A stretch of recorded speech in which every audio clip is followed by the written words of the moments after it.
Chowmein. गांव में chowmein का चलन अभी अच्छे से नहीं आया था, लेकिन सुरेश शहर से चाउमीन बनाना सीखकर गांव में ठेला लगाता है। अरे ये केचुआ है क्या भैया? कैसे खाया जाता है? अरे नहीं नहीं, ये चाउमीन है। चाउमीन शहर में खाया जाता है।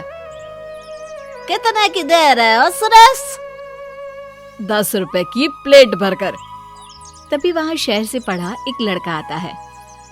जरा एक प्लेट चाउमीन तो देना। सुरेश उसे चाउमीन देता है। उसे चाउमीन खाता देख गांव वाले भी उससे चाउमीन ले लेते हैं और खाने लगते हैं। अरे वाह सुरेश भैया, कमाल की बनाए हो। 2 प्लेट मेरे बच्चों के लिए भी पैक कर दो। बस फिर क्या था, सुरेश का ठेला लगता है और चाउमीन खरीदने वालों की लाइन लग जाती है। तभी वहां से गांव का साहूकार होकर गुजरता है। और ये क्या भीड़ लगी है? लगता है झगड़ा हो गया है गांव में। चलूं मैं अभी तो मजे ले लूं। अरे कहाँ है, इतनी भीड़ लगी है यहाँ? लड़ाई हो गई है क्या? अरे साहूकार साहब, ना ना ना, कोई लड़ाई ना हुई है। ये तो सुरेश की दुकान है चाउमीन की। हम लोग चाउमीन खाने आए हैं, आप भी खाइए ना। साहूकार चाउमीन खाता है और सुरेश की तरफ देखता है, जो सारे दिन के पैसे गिन रहा होता है। अरे सुरेश, क्या लागत है इस काम की? अरे साहूकार जी, आप अब आए हैं तो ये पूरे 10,000 रुपए ले जाइए, जो पिछले साल शहर जाने से पहले आपसे लिए थे ना। लागत तो क्या कहे, जो आपने दिया था उसी में सीखा भी है और दुकान भी खोल ली। अरे पैसे इतने जल्दी क्या जरूरत थी? कैसे जरूरत नहीं थी साहूकार जी, इतना मोटा ब्याज कहाँ से भरते। साहूकार को अब सुरेश की दुकान को हड़पने की लालच आ जाती है। नाना करते ये सारे दिन में 500 रुपए कमा ही लेता है। अरे गांव में ये ऐसे ही कमाता रहा तो कहीं ब्याज का काम ना शुरू कर दे। अरे भैया, कोई ना कोई जुगाड़ तो करना पड़ेगा। अब साहूकार घर आ जाता है और अपनी बीवी को सारी बात बताता है। हाँ जी, ये तो मैंने भी सुना है कि सुरेश के हाथ की चाउमीन नहीं खाई तो कुछ नहीं खाया। अरे हाँ हाँ, सही ही कहते हैं। मैं भी खा कर ही आ रहा हूँ। अरे भाग्यवान है, कितना अच्छा हो ना अगर वो पैसा हम लोगों को मिल जाए। क्यों है? हाँ वो तो है, लेकिन कैसे? हम लोगों को तो चाउमीन बनाना आता ही नहीं है। साहूकार और उसकी बीवी अब रोज चुपके से सुरेश के घर जाते हैं और खिड़की से उसे चाउमीन बनाते देखते। अब क्या था, दोनों को चाउमीन बनाना आ जाता है। फिर एक रोज, और सुरेंद्र, तुझे साहूकारनी ने बुलाया था। बोल रही थी कि बेटे के जन्मदिन में 10 किलो चाउमीन का ऑर्डर देना है, बना दोगे ना? अरे हाँ हाँ साहूकार जी, मैं जरूर बना दूंगा। कब देना है घर में 10 किलो चाउमीन? अरे वो तो तू घर आकर बता कर लेना, मैं नहीं बता पाऊंगा। ठीक है, शाम को काम निपटा कर आ जाता हूँ। सुरेश साहूकार के घर जाता है, लेकिन वहाँ मियाँ बीवी मिलकर उसे बंधक बना लेते हैं। अरे मुझे क्यों बांध रखा है? मुझे छोड़ दो। आज से तेरा ठेला मैं लगाऊंगा और बहुत सारे पैसे कमाऊंगा। साहूकार एक आदमी को सुरेश की निगरानी में लगा देता है और वहाँ से चला जाता है। अगले दिन, अरे साहूकार जी, आप कब से चाउमीन बेचने लगे और अपना ये सुरेश कहाँ गया? अरे वो तो शहर गया है, उसका कोई काम निकल आया था। बोल रहा था कि जब तक वो ना आए तब तक मैं ही उसके ठेले का काम कर दूं। पैसे भी तो बहुत उधार ले रखे थे उसने। लगता है कर्जा भरने के डर से भाग गया है। अरे पर वो तो बोल रहा था कि उसने सारा कर्जा उतार दिया है, और वो क्यों भागेगा? इतना तो कमा रहा था। अरे मुझे क्या पता।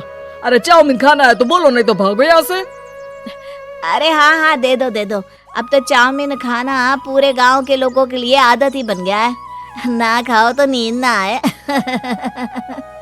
हाँ हाँ, तो लो और निकालो 50 रुपए।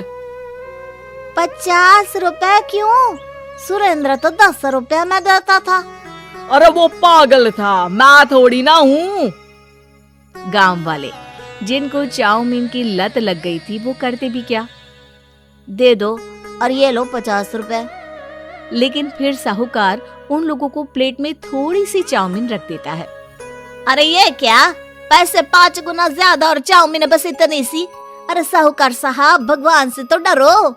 बस फिर क्या था, साहूकार की मन मर्जी चलने लग जाती है और गांव वाले करते भी क्या। एक रोज मुझे तो लगता है कि सुरेश को साहूकार ने मार डाला होगा, क्योंकि उसका काम इतना अच्छा चल रहा था, फिर वो क्यों जाता, और वो भी साहूकार के हवाले दुकान करके। ना बाबा ना। अगले रोज भाग्यवान, देखो तो जरा, इस सुरेश भी ना कितना पागल था। जिस काम से वो ज्यादा पैसे बना सकता था, उससे इतने कम पैसे छाप रहा था। 50 रुपए प्लेट में भी गांव वाले खूब खा रहे हैं चाउमीन।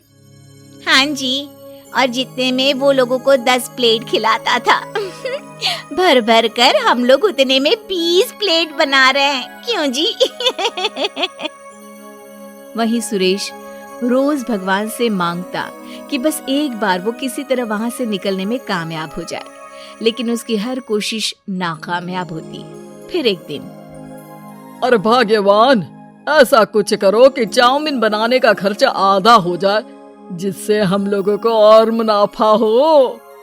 ना जी, मुझे तो कोई तरकीब ना सूझ रही।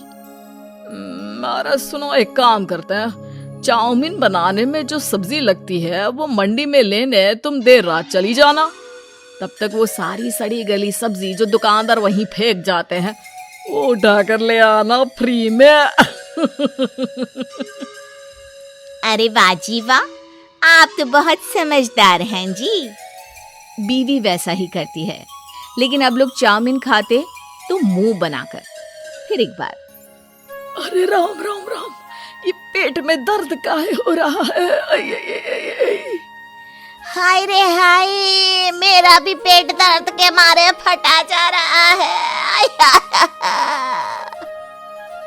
सभी को शक हो जाता है कि उन लोगों को चाउमीन खाने से ही ये बीमारी हो गई है। वहीं दूसरी तरफ जो आदमी सुरेश की निगरानी कर रहा था, वो सो रहा होता है और मौका देखकर सुरेश वहां से भाग जाता है। सुरेश गांव वालों के पास जाकर उन्हें सब कुछ बता देता है। बस अब क्या था, साहूकार के घर पुलिस पहुंच जाती है। चलो, तुमने गांव के लोगों को खराब सब्जी वाली चाउमीन खिलाकर बीमार किया और सुरेश को बंधक बनाया। तुम्हें इसीलिए हम गिरफ्तार कर रहे हैं। साहूकार को पुलिस ले जाती है और फिर अगले दिन से सुरेश का ठेला गांव के बाजार में लग जाता है, जहां अब